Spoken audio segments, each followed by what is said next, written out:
Selama setahun, Syekh Jangkung berada di Kesultanan Palembang karena laku tirakatnya belum selesai, yaitu tidak boleh berteduh. Di tengah malam, beliau meninggalkan Kedaton Palembang tanpa diketahui orang-orang maupun keluarganya. Tidak tahu arah tujuan mau kemana, hanya mengikuti jalannya ombak. Kadang kelihatan, kadang tenggelam di antara ombak dan air laut. Dan tidak ketinggalan dengan kedua buah kelapa yang selalu berada dalam pegangannya. Dan akhirnya Syekh Jangkung sampai di pantai Cirebon, yang tertulis dalam naskah berikut. Sang anom mantuk sawarsa denira ning gegise nulya ana gara-gara tiyang Cirebon samya sakit enjang sontenis sonten sakit enjang lampus Jang Sultan Cirebon mangkya kalangkung sungkawing kalih rinten dalu tandhahar miwah tanendra kongsi antuk pitung dina Sultan Cirebon naritis ing ratri antuk sasmita tanpa warna kawiyarsi. Oh Sultan sira anglis piraton sungkawing kalbu ing gisik konono sujanma amindha drowis yaiku ingkang bisa melakara. Sang anom Syekh Jangkung sudah sebulan berada di pantai. Kemudian ada ontran-ontran atau berita yang menggembarkan. Orang-orang di Cirebon mengalami pagebluk penyakit. Kalau sakitnya pagi, sorenya meninggal. Kalau sakitnya sore, paginya meninggal. Kanjeng Sultan Cirebon bersungkawa sangat mendalam. Siang malam tidak bisa makan enak dan tidak bisa tidur nyenyak. Selama 7 hari Sang Sultan Cirebon bermunajat kepada Gusti Allah Subhanahu wa Ta'ala. Pada suatu malam beliau mendapat sasmita, alamat atau petunjuk. Ada suara tanpa wujud. Oh Sultan, segeralah berhenti bersungkawa yang berlebihan. Di pantai sana ada seseorang yang berpenampilan seperti seorang pengemis, yaitu orang yang bisa menolong di Kesultanan Cirebon. Orang itu panggil ke sini supaya mengobati orang-orang yang sedang sakit, pasti bisa sembuh. Dan apabila sudah bisa sembuh semuanya, sebaiknya anak perempuanmu nikahkanlah dengan dia. Seketika itu Sultan Cirebon tersentak kaget, terus bangun dari tidurnya, kemudian duduk di kursi. Menghadap para ulama di hadapan Sang Sultan Cirebon, Kanjeng Sultan Cirebon kemudian berkata, "Oh Gandek, kamu saya tunjuk untuk memanggil seseorang pengemis yang ada di pantai Ganda di pinggir laut. Bersama langkahmu saya akan melindungimu." Gandek atau Abdi Ratu berempat segera melangkah ke jalan dan sudah menuju ke pinggir laut, mencari seseorang yang seperti seseorang pengemis. Mereka mengucapkan uluk salam sampai 3 kali. Syekh Jangkung pun sudah kelihatan. Abdi Ratu berkata dengan andap asor kepada Syekh Jangkung, "Ya Anda, hamba yang dimaksud." "Iya Kanjeng Gusti, saya Abdi Sultan Cirebon yang ditunjuk mencari Tuan." Syekh Jangkung tanpa curiga, insya Allah ikut berjalan bersama 4 Abdi Ratu tersebut dan mengiring Syekh Jangkung, dan tidak lama sudah berada di hadapan Sang Sultan. Dengan duduk yang rapi, kemudian saling berjabat tangan, dan Sang Sultan Cirebon berkata, "Apakah kamu dalam keadaan sehat sejahtera?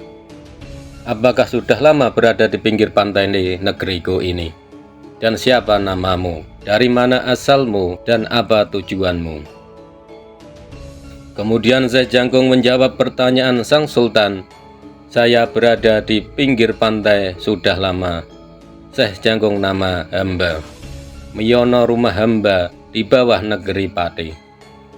Dan tujuan saya hanya menuruti bisikan hati dari Sang Yang Pencipta, Gusti Allah Subhanahu wa Ta'ala, yaitu ikut apa yang diinginkan dalam takdir Allah Subhanahu wa Ta'ala. Sultan Cirebon berkata, "Begini Adinda, saya bermaksud berupaya mencari penyembuhan karena abdiku banyak yang sakit, Ananda sembuhkan. Tadi malam saya dapat alamat Adinda yang bisa mengobati orang yang sakit dalam negeriku ini." Syekh Jangkung menyanggupinya. "Insya Allah, kehendak Allah, jika diizinkan saya minta air putih di mangkok." Kemudian sang sultan dawuh untuk mengambilkan air tersebut dan tidak lama sudah disiapkan. Setelah dibacakan doa, air tersebut diminumkan orang-orang yang sedang sakit. Dari desa hingga di dalam Praja Kedaton semua minum air. Setelah semua minum air, yang sakit sudah pada sembuh. Sang sultan sangat bergembira. Penghulu keraton dipanggil menghadap dan tak lama sudah berada di hadapan sang sultan. Kemudian sang sultan berkata kepada penghulu, "Kamu segera nikahkan putraku Dewi Roro Pandan Arum dan Syekh Jangkung sebagai pengantin laki-lakinya dengan mas kawin Quran dan mas murni. Yang terpenting, palilah restuku sudah keluar." Maka dikepung para punggawa keraton, dikelilingi para santri dan mudin serta para sentono punggawa dalam keraton, menyaksikan ijab kabulnya sang pengantin. Sanak kadang, tetangga, kanan kiri, semua setelah selesai berkumpul menyaksikannya, semua bubar membawa berkat masing-masing. Dalam keadaan suasana Syekh Jangkung berada di negeri Cirebon. Setelah menikah, sang istri sekarang sudah hamil, dan pada waktunya sang istri melahirkan seorang putra laki-laki yang bagus rupawan. Sang sultan bersukaria hatinya mempunyai cucu laki-laki yang bagus parasnya. Setelah pupak pusar atau puputan adalah adat Jawa yang diartikan lepasnya tali pusar bayi. Jika tali pusar sudah terlepas, maka lubang pusar ditutupi dengan merica. Apabila jenis kelaminnya pria, atau tumbar apabila jenis kelaminnya perempuan. Merica atau ketumbar dimasukkan ke dalam lubang pusar, ditekan-tekan dengan telapak tangan yang sudah dibeluri sukma diluweh jambulnya bunga nagasari. Kemudian segeralah sang aji memberi penghormatan dan menunjuk utusan untuk mengundang para santri, penghulu dan khotib keraton. Gema suara zikir maulid terbangan atau hadroan bersolawat beramai-ramai orang banyak. Dengan sapu sutra, sang cucu diberi nama yang bagus, yaitu Raden Mukmin namanya. Penghulu mendapat tugas untuk mendoakan, khotib mudin mengamini doanya.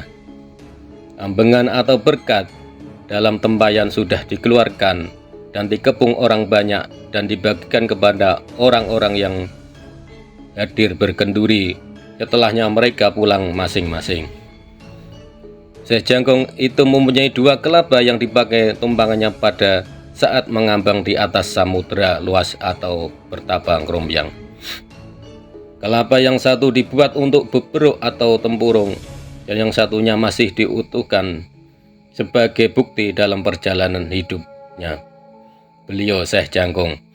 Tempurung itu sebagai tempat makan dan minum Syekh Jangkung serta istrinya. Dan berikutnya, ganti cerita di negeri Banten, ada segerombolan rampok dan sudah banyak yang ditaklukkan atau dikalahkan mereka.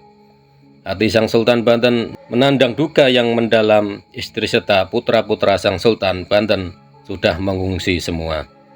Para pemuda bersembunyi di dalam puri Kedaton, berhara dalam negeri. Wanita-wanita yang sudah ditunang semua mengungsi di tempat yang jauh hingga separuh negeri. Baru ingat kalau kakaknya di negeri Cirebon baru mengadakan pernikahan putranya. Kemudian sang Sultan Banten mengutus 2 mantri untuk pergi ke negeri Cirebon. Membutuhkan bantuan dengan Cirebon. Sultan Banten ada hubungan saudara ipar, atau Cirebon hubungannya sebagai saudara tua. Dengan tergesa-gesa utusan dari Banten akhirnya sampai di negeri Cirebon dan langsung menghadap sang Sultan Cirebon. Sang Sultan Cirebon berkata kepada utusan tadi, "Apa maksud tujuanmu ke sini? Diutus menghadapku. Jalanmu tergesa-gesa seperti ada yang sangat penting. Cepatlah berbicara." Utusan mantri itu berkata, "Hamba diutus adik Paduka sang Sultan Banten." Dengan sembah hormat Adinda sang Aji Sultan Banten diaturkan ke hadirat Paduka. Beliau sang Sultan Banten sangat sedih, berduka karena di Banten sedang ada perampokan besar-besaran. Prajurit beserta istri dan seisi keraton serta anak-anak saling mengungsi. Permaisuri serta putra sang Sultan Banten juga sudah mengungsi di tempat lain. Para prajurit gugur dalam perang dan perampok itu mengusir dari pura Kedaton. Daripada itu adikmu gundah gulana di dalam hati karena diterpa huru hara. Menurut angin berita, Paduka mempunyai menantu yang sangat sakti. Itu jikalau Paduka mau mengizinkan menantu Paduka menjadi penerang menumpas gerombolan perampok yang membuat kerusuhan di Banten. Bersama langkahku, harapanku Paduka ikut melindungi semua warga masyarakat negeri. Sang Sultan Cirebon menoleh kepada Syekh Jangkung dan bertanya dijawab oleh Syekh Jangkung bersedia membantu di negeri Banten. Simak Syekh Jangkung selanjutnya di negeri Banten. Salam sejarah, salam budaya, salam Nusantara, rahayu, rahayu, rahayu.